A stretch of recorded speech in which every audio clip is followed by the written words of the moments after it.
Well, the amazing thing is we're using the body's own immune system to target a cancer.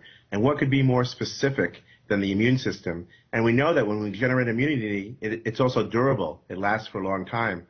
So these new drugs are taking the immune system, the body's own immune system, and allowing it to attack the cancer. The cancer has ways to block the immune system, and these drugs unlock that block.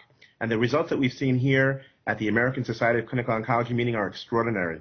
The data in melanoma, the skin cancer, very exciting, these two drugs. But we've also seen examples of it working in lung cancer, bladder cancer, certain types of colon cancer, head and neck cancer. It really is a new paradigm for treating cancer.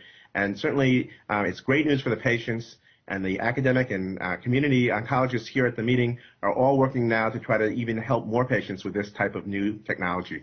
All of which gives cancer patients, anyone affected by cancer in any way, great hope when they hear this kind of news. But is it a suitable treatment for all patients? I mean, do all immune systems react in the same ways to this kind of therapy? No, like anything else in medicine and biology, things are complicated.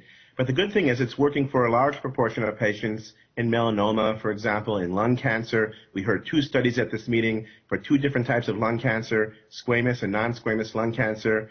And the fact is it's helping a lot of patients, but many are not being helped yet. But what we're going to learn is we're going to learn using markers and predictive markers and different assays who isn't going to benefit as much, and then someday we can use new combinations of drugs and other approaches for those patients. So I think that right now, the thing as an oncologist myself at Yale, seeing patients, I have something new to offer my patients. It works in some. In those that it doesn't work, I know that there's hope now to build new cocktails and new combinations for the future. So it really is very nice to have these new weapons to use against these deadly diseases.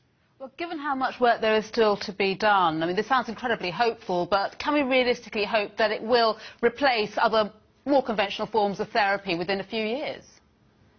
Well, certainly in some patients, and we've seen this ourselves at Yale University with some of our lung and melanoma patients.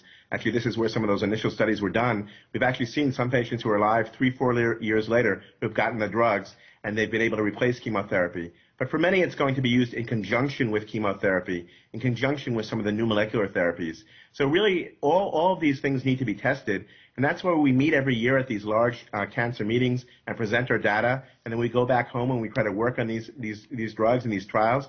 And these trials are available worldwide in the United States, in Europe, and the United Kingdom, and we all collaborate and work together. And this is why it's so important that people enroll in clinical trials, because we still have to figure out how to use these drugs in the most optimal way. The other thing to keep in mind is that these drugs are not without their side effects. When you unlock the key to the immune system can target other normal tissues. So we have to be very careful and learn how to manage those side effects as well.